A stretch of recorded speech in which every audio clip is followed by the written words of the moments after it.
या ठिकाणी विद्यार्थी मित्रांनो, आपल्या वर्षातला हा शेवटचा दिवस आहे. आपण या वर्षामध्ये आनंददायी शनिवार अंतर्गत वेगवेगळ्या ऍक्टिव्हिटीज घेतल्या. ओके नाही, कधी आपण छान वाचन घेतलेले आहे, कधी छोटे छोटे प्रयोग घेतलेले आहे, कधी काही खेळ घेतलेले आहेत. आज आपण आता वर्षाच्या शेवट, वर्षाच्या अखेर या शैक्षणिक वर्षाची सांगता आपण एका प्रयोगाने करणार आहे.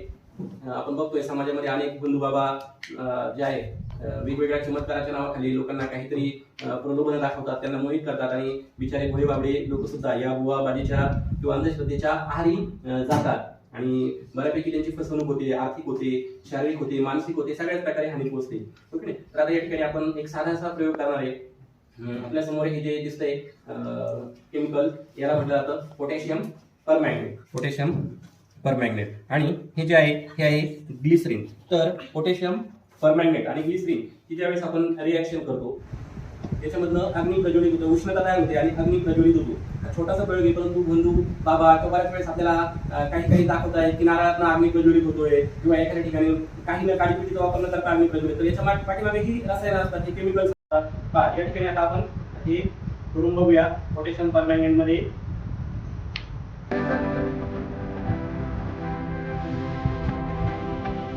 टाकूया.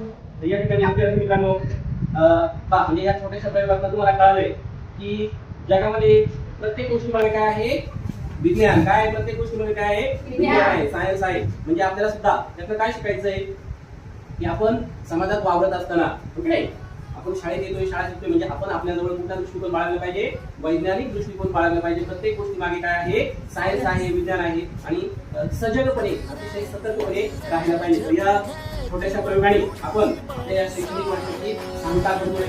किंवा सगळ्या सातवीच्या मुलांना पुढील शैक्षणिक प्रवासासाठी, पुढील आयुष्यासाठी खूप साऱ्या शुभेच्छा.